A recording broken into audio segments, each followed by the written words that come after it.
এক ছিল ঘন জঙ্গলে এক ভয়ঙ্কর বাঘ। তার গর্জনে পুরো বন কেঁপে উঠত। সব প্রাণী তাকে খুব ভয় পেত। কিন্তু সেই জঙ্গলে এক চালাক শিয়ালও থাকত। শিয়ালটি ছোট হলেও তার বুদ্ধি ছিল অসাধারণ। একদিন বাঘটি খুব ক্ষুধার্ত ছিল। সে শিকার খুঁজতে বেরোলো। হঠাৎ তার সামনে শিয়ালটিকে দেখতে পেল। বাঘ মনে মনে ভাবল, আজ তো বেশ সহজ শিকার পেয়ে গেলাম। বাঘ গর্জে উঠল, এই শিয়াল, আজ তোমাকেই আমি খাবো। শিয়াল ভয় পেলেও তা প্রকাশ করল না। সে শান্তভাবে বলল, মহারাজ, আপনি কি জানেন না এই জঙ্গলের আসল রাজা আমি? বাঘ অবাক হয়ে বলল, কি বলছো? আমি এই জঙ্গলের রাজা? শিয়াল হেসে বলল, তাহলে চলুন আমরা দুজনে ঘুরে দেখি।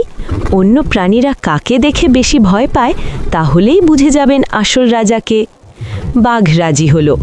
শিয়াল সামনে সামনে হাঁটতে লাগলো, আর বাঘ তার পিছনে। জঙ্গলের সব প্রাণী বাঘকে দেখে ভয় পেয়ে পালাতে লাগলো। কিন্তু বাঘ ভাবল তারা শিয়ালকে দেখে ভয় পাচ্ছে। বাঘ বিস্মিত হয়ে বলল, ওহ, তুমি সত্যি বড় শক্তিশালী, সবাই তোমাকে ভয় পায়। শিয়াল সুযোগ বুঝে বলল, তাই তো বলেছিলাম মহারাজ, এখন আমাকে ছেড়ে দিন, না হলে সবাই ভয় পেয়ে যাবে। বাঘ বিশ্বাস করে শিয়ালকে ছেড়ে দিল। শিয়াল দ্রুত সেখান থেকে পালিয়ে বাঁচল। শিক্ষা: বুদ্ধি অনেক সময় শক্তির থেকেও বেশি শক্তিশালী।